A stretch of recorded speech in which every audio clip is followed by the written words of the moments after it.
Grava. Beleza. E aí, vamos falar um pouquinho das fases da internet, né? Com subtítulo aí das necessidades estratégicas das universidades, né?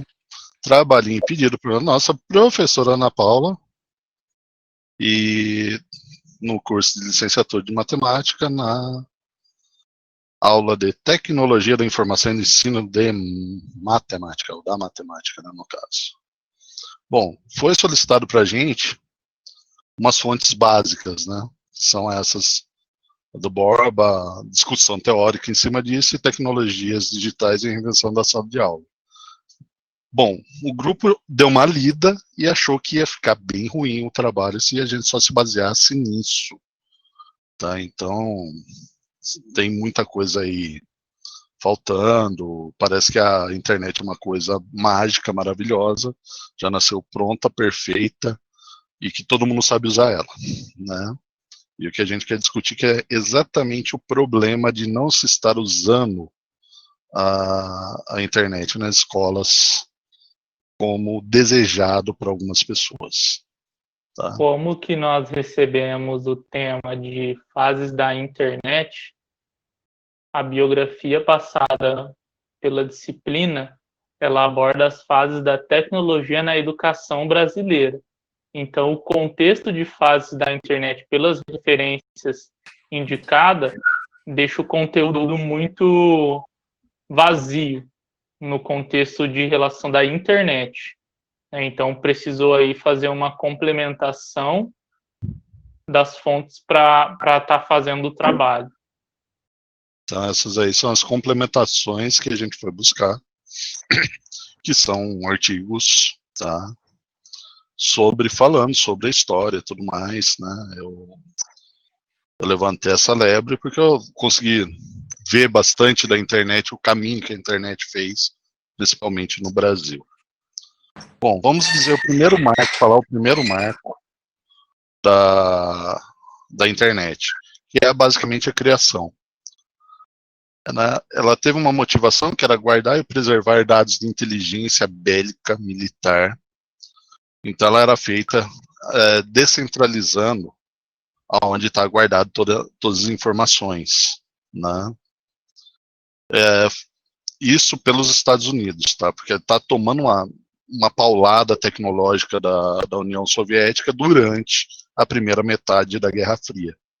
Os soviéticos já tinham conseguido um tipo de celular, já tinham conseguido botar um satélite no espaço, já estavam caminhando para ter o primeiro homem no espaço. Então os Estados Unidos falou, pô, a gente tem que fazer alguma coisa, está com uma bomba aqui e mata todo mundo, né? Ou acerta algum local estratégico. Então eles criaram a DARPA até hoje ela é ativa, trabalha com a segurança, tem até robô e tudo mais já, desenvolvimento de robô, tá? Isso em fevereiro de 54. Tá? Então a internet começa a nascer na década de 50. O que nós podemos ver através disso? Que a internet ela surgiu através de uma necessidade de guerra. Era uma guerra fria, né? Guerra de inteligência, guerra de poder, e isso desencadeado após a Segunda Guerra Mundial. Tá? Então, dentro da DARPA tinha divisão ARPA, né? Que é basicamente de projetos de pesquisas avançadas. Né? E criaram uma rede, né? Uma rede bem chinfrim, ela não ia muito longe, é uma rede física mesmo, interligando computadores maravilhosamente pesados e que ocupavam prédios. Então, era uma rede pesada, era uma ideia muito boa, lá em 62, né? E a gente vai evoluindo até uma internet que ela pega regiões, né? Que é, basicamente a gente ainda usa ela, né, dentro das redes de casa, né, aquelas que são fixas, as redes Wi-Fi que a gente tem dentro de casa, que liga o seu computador dentro dessa rede chamada Wide Area Network, né, que é uma rede diária, né, no espaço. Outro grande avanço dentro da ARPANET, ainda não é internet como a gente conhece, é o NPC, né, que é um protocolo. Como que eu vou conversar, fazer um computador conversar com outro sem um protocolo? Né? Eu consigo falar com o Wagner, que só tá com a voz aqui, se eu não falasse português com ele, se eu estivesse falando inglês, ele iria entender, né? Ou russo, quem sabe. Então, basicamente, o computador é a mesma coisa. Eu tinha que criar protocolos que eu pudesse criar aplicativos para a ARPA para ser utilizado. Né? Com a chegada aqui já é década de 70, já começa a se iniciar os PCs, né, os computadores pessoais. Então, começa a ter uma interação maior homem-máquina nessa época. Tá? E com o NPC apareceu uma coisa que fez a internet sair do meio militar e ir para o meio acadêmico, tá? Que é a criação do e-mail. Isso lá na década de 70. Guarda essa informação que a gente vai usar ela um pouco mais na frente. Tá? Então ele sai, começa a popularizar dentro das universidades, como a MIT, Caltech, né? A gente tem universidades na Inglaterra também trabalhando com isso. Bom, próximo passo da evolução, né? A ARPANET ela tem um limite, então ela tem um corpo físico, ela só transmite naquele corpo físico, por causa dos protocolos e tudo mais. Aí criaram um protocolo que poderia usar rádio e transmissão por satélite, que era uma coisa até que razoavelmente nova, vamos dizer assim, sendo que o primeiro satélite foi ali lançado em 53, 54, né? Então começa-se a mudar. Aí começa realmente a nossa internet, com a criação do TCP/IP, que é um tipo de protocolo, tá? Inclusive IP é Internet Protocol, quer dizer, protocolo de internet. Já mudou-se o nome, né? Mas mesmo assim ele ainda estava preso dentro das universidades, né? E indústrias de grande porte. Bom, aí o CERN, que é um centro de pesquisa, eles resolvem criar alguma coisa para tornar aquele negócio chamado internet mais fácil de lidar, né? E eles criam um hipertexto, o que traz ao nosso querido navegador onde a gente está conversando agora, né? O primeiro navegador foi o Mosaic, lançado em 93. Tá? Então tem uma caminhada aí da década de 50 até a década de 90, gigantesca. Aqui é um resumão só do que aconteceu. Tá? Até aqui, tranquilo? Tem alguma coisa a acrescentar aí, Wagner?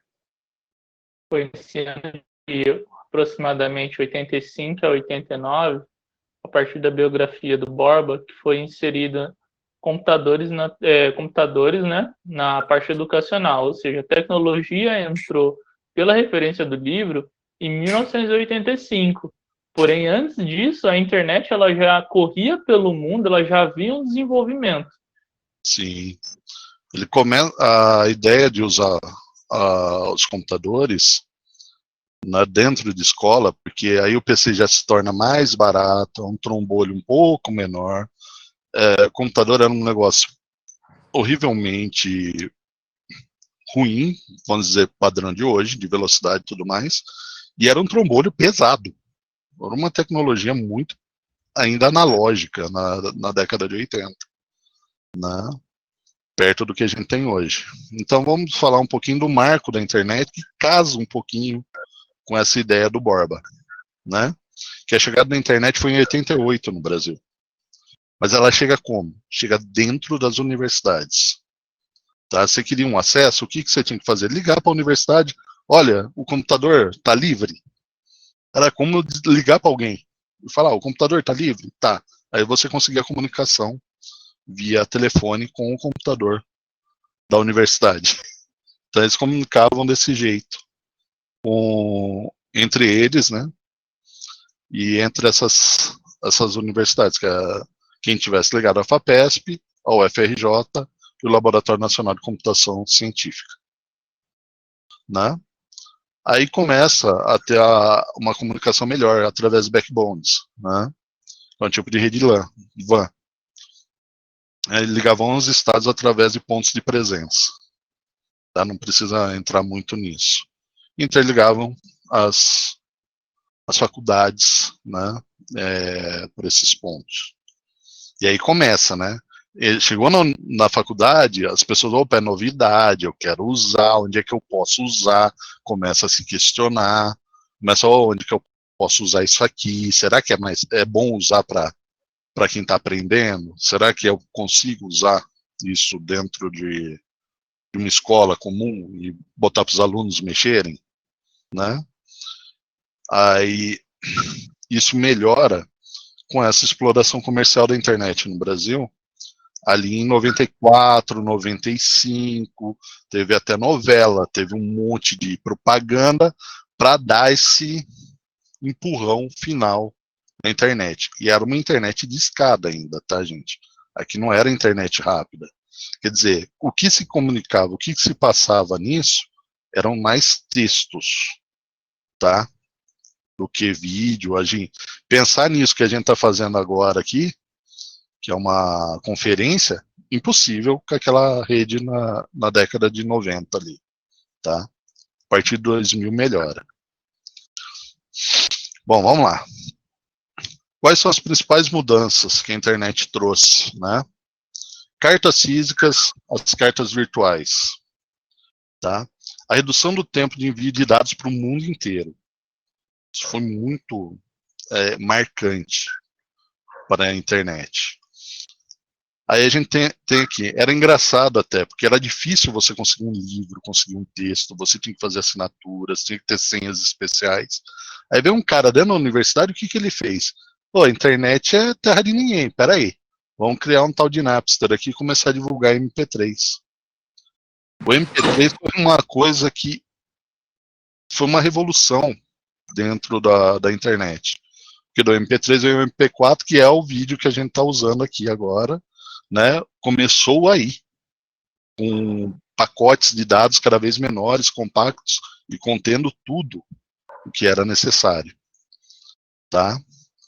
Aí a gente tem o potencial de apoio à educação, né, que está se desenvolvendo do meio físico para o meio virtual. Aqui eu vou fazer uma pergunta para os dois aí, eu acho que é uma questão que todo mundo pode até ser interessante para todos que estiverem vendo o vídeo.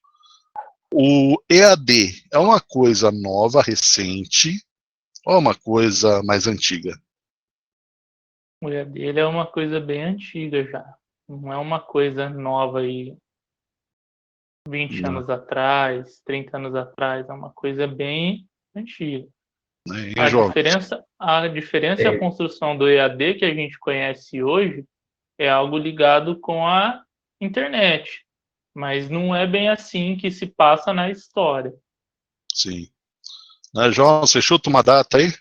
então, eu achava que, como eu não sou muito velho, eu achava que vinha assim de pouco tempo, até mesmo pela data aí de que começou a ter mais acessibilidade à internet no Brasil. Eu pensei assim, deve ser mais ou menos entre os anos 90, mas depois de ter estudado, eu vi que não, que ela é datada de bem antes disso.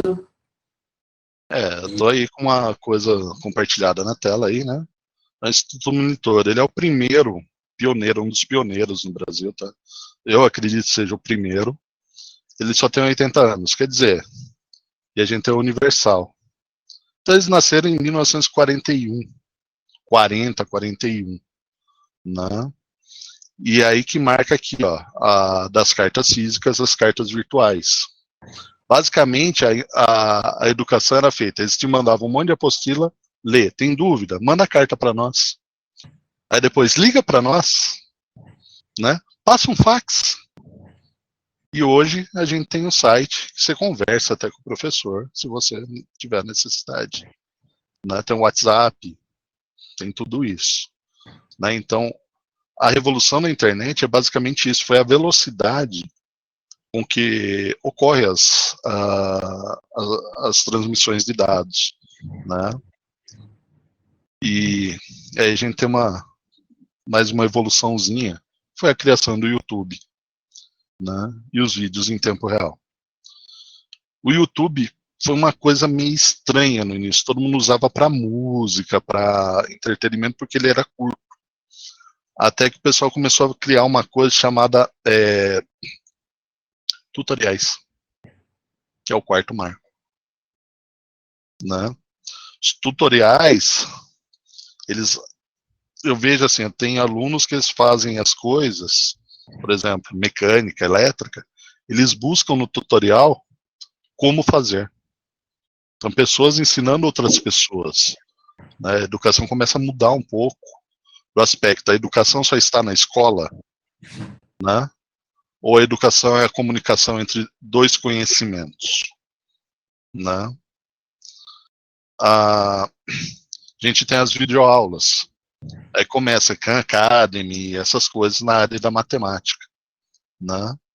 A gente tem outros grupos, outros vídeos, tutoriais, escola, dando videoaula, tá?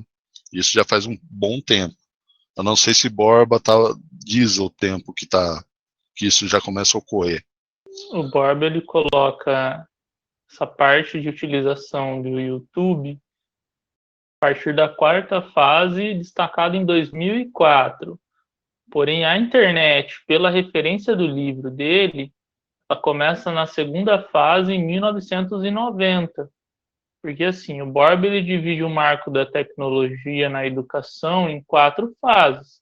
E nisso ressalta os anos 85, que é onde chegou a parte computacional utilizando calculadoras, a parte científica. Em 1990, aonde chega a experimentação, a visualização de riscos, como se utilizar, utilizando novos programas, utilizando a conectividade para fazer a construção. Aí depois disso, em 1999, constitui a terceira parte, que aí vem utilização de e-mail, de chats, busca no Google. Tudo isso em relação à internet já vem muito antes em relação ao que é abordado no livro do Borba, né? A educação online, a educação à distância, ela já vem sido apresentada para o mundo muito antes desse período. E aí, pela referência bibliográfica dele, a partir de 2004, que é utilizada essa construção do YouTube através de tutoriais, projetos educacionais, mas assim, é uma coisa bem restrita para falar apenas de internet, porque só está ressaltando a parte de tecnologia no ensino brasileiro. Porém, se nós não temos condições nenhuma de falar de fases da internet olhando apenas para o Brasil. Por quê? O Brasil ele é um país atrasado, querendo ou não, em relação à internet. E a gente vai chegar numa discussão braba sobre isso, né? Porque nós somos tão atrasados que o livro cita o Google. Só que antes do Google, a gente usava o KD. A gente usava outras ferramentas, como o Yahoo Search, como Alta Vista, tanto que o Google usou um pouquinho eles, né, no início, para criar a ferramenta dele. Então a gente já está muito atrasado, inclusive no texto do Borba. Já é um atraso, né? E já consta esse atraso porque a gente já usava outros meios de pesquisa e muita gente tentava desenvolver esse mundo de pesquisas, né? Então vamos lá. A gente está falando aí, revolução EAD, as palestras e aulas online. Então a gente tem um mundo que começou a entender que a internet, opa, eu posso aprender com isso, eu posso ensinar com isso, eu posso ganhar dinheiro com isso também, tá? Então essas revoluções aconteceram. A gente tem a revolução lá do Napster, que eram os mais hipster, que nem eu, assim. A internet tem que ser um mundo livre, sem dono, né? Tudo, você quer ouvir uma música, tem, você quer fazer alguma coisa, tem lá, entendeu? Quer ler um texto, tem lá. Ajudou demais o universitário, a internet. Quem faz universidade hoje não sabe o terror que era fazer universidade antes.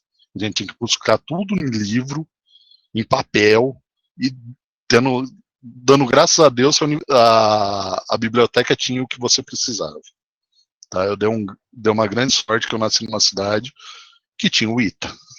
Então lá, o que eu precisava para as áreas que eu escolhi profissionais, tinha livro lá. Entendeu? Então era complicado isso. A educação, ela às vezes ficava limitada, tanto que São Paulo era um grande polo industrial, porque aqui tinha bastante indústria. Então tinha demanda. Mas se um cara lá no meio se um cara lá no meio da Amazônia quisesse estudar alguma coisa de mecatrônica, por exemplo, ele não ia conseguir. Ele teria que se deslocar para São Paulo. A internet, ela deu isso, essa possibilidade, né? Mas ela também deu algumas coisas, como uns perigos, né? Então vamos supor, eu faço um vídeo falando que a Terra é plana. Não, você acredita como matemático que a Terra é plana? Depende do aspecto. Só que o problema é esse. Nós estudamos matemática, nós observamos em relação a números, em relação aos pontos geográficos, mas e para aquelas pessoas que são leigas no tema? A internet, ela traz esse problema na disseminação de falsas informações. Por quê? As pessoas com a comodidade da internet, elas perderam o hábito de procurar a vericidade dos temas. E nós temos 4 minutos. Então, isso aí está trazendo os perigos, né? Que a gente tá se acomodando, né? A gente vai se acomodando com a informação. Pesquisar. E antes era mais difícil ter esse acesso, né? Nas universidades, nas escolas, era um ponto de risco. Assim, para a pessoa dar desculpa de não utilizar. Um professor formado na década de 80 não queria usar a tecnologia por medo. Vai que a internet morde.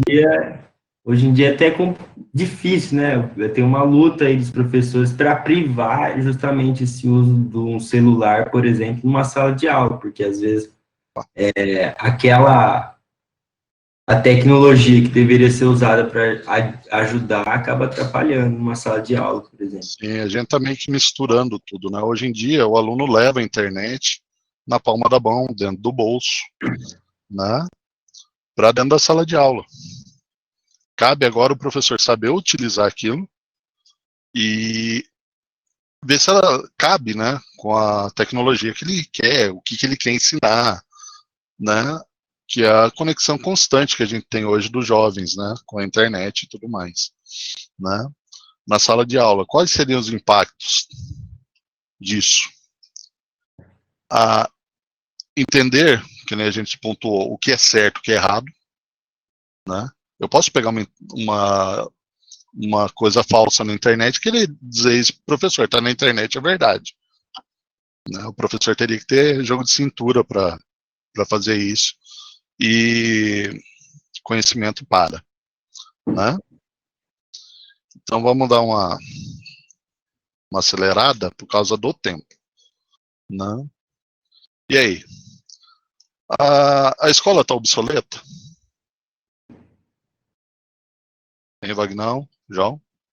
A escola ela fica obsoleta em questão dos métodos que ela utiliza, não em questão da internet.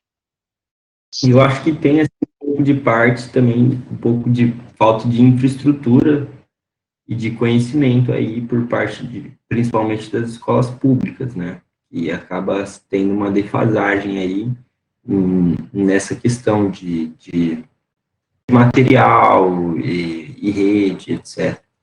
Sim, a gente não pode cobrar do aluno que ele tenha um smartphone, nem da família dele. Um minuto! Tenha, né? Então a gente não pode fazer isso. A gente tem que saber usar a tecnologia, né, em prol da gente, em quem está dando aula. Quanto melhor for para o aluno. Então essas mudanças que tem que existir na escola, né, na educação em si, com o uso da internet, com essa fase nova, né, que é o uso da internet dentro das escolas. Todos os desafios, a gente não pode negar os desafios, né? E é basicamente isso, gente. Eu acho que pode ter alguma consideração final. Vagnão, o João, falar um pouco sobre isso.